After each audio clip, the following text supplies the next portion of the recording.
یمن کی صورتحال اور اسرائیل کے ساتھ تعلقات کی نوعیت نے دوستوں سعودی عربیہ اور متحدہ عرب امارات کے درمیان کشیدگی میں مزید اضافہ کر دیا ہے۔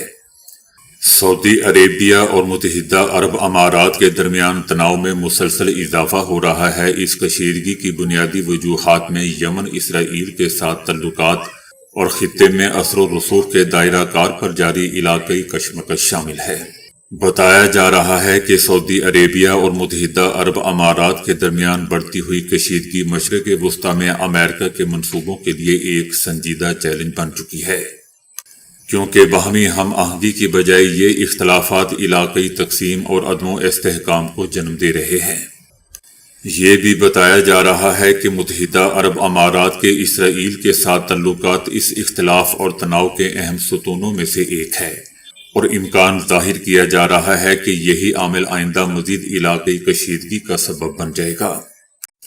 سعودی عربیہ نے غزہ سے اسرائیل کے مکمل انخلاء اور مستقبل کے کسی بھی انتظام میں فلسطینی مزاحمتی گروہوں کو غیر مسلح کیے جانے کے حوالے سے شفافیت پر زور دیا ہے۔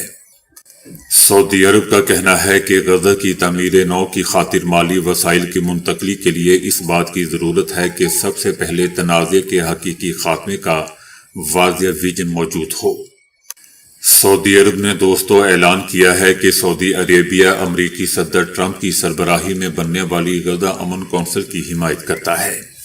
سعودی عربیہ کا یہ بھی کہنا ہے کہ غزہ کی پٹی سے اسرائیل کے انخلاء کے وقت حماس کی تخفیف، اسلحہ کی تاریخ اور جنگ کے مکمل خاتمے سے متعلق منصوبوں کی شقوں پر عمل درآمد کے حوالے سے مکمل شفافیت ہو۔ سعودی عربیہ نے دوستوں امید ظاہر کی ہے کہ امن کونسل کا پہلا اجلاس جو آئندہ ہفتے امریکہ میں منعقد ہونے والا ہے، اس عمل کی جہتوں کو واضح کرنے میں مدد فراہم کرے گا، تاکہ رکن ممالک تعمیر نو اور غزہ کے لوگوں کے بہتر مستقبل کو یقینی بنانے کے لیے اپنی ممکنہ شراکت کا جائزہ لے سکیں اور جلد لے سکیں۔ امریکہ نے یوکرین جنگ کے خاتمے کے لیے امریکہ کی جانب سے ہر ممکن اقدام کی آمادگی کا اعلان کیا ہے۔ امریکہ کا کہنا ہے کہ امریکی حکومت یوکرین میں فوجی تنازع کے حل میں اپنا کردار ادا کرنے کے لیے ہر ممکن اقدام کرنے کو تیار ہے۔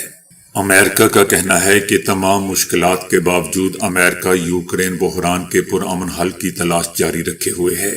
مارکو روبیو کا کہنا تھا کہ یہ سوال اب بھی اپنی جگہ موجود ہے کہ آیا یوکرین ایسی شرائط قبول کرے گا جو روس کے لیے قابل قبول ہو یا نہیں۔ تاہم امریکہ اس سوال کا جواب تلاش کرنے کی کوششیں جاری رکھے گا۔ مارکو روبیو کا کہنا تھا کہ امریکہ یوکرین بحران کے حل کے عمل سے کسی صورت باہر نہیں نکلے گا۔ ان کا کہنا تھا کہ امریکہ واحد ملک ہے جو دونوں فریقوں کو مذاکرات کے ذریعے جنگ کے خاتمے کے امکان پر بات چیت کے لیے ایک میز پہ لانے میں کامیاب رہا، اور یہ ایک ایسی ذمہ داری ہے جس سے امریکہ دستبردار نہیں ہوگا۔ ان کا کہنا تھا کہ کئی سالوں بعد پہلی بار کم از کم تکنیکی سطح پر دونوں فریقوں کے فوجی حکام نے گزشتہ ہفتے ملاقاتیں کی، اور نئی ملاقاتیں بھی ہوں گی۔ ان کا کہنا تھا کہ اگرچہ یوکرین سے متعلق باقی ماندہ اختلافی نکات کی فہرست مختصر ہو رہی ہے، لیکن ان میں سے بیشتر اب بھی پیچیدہ ہیں اور مزید محنت کے متقاضی ہیں۔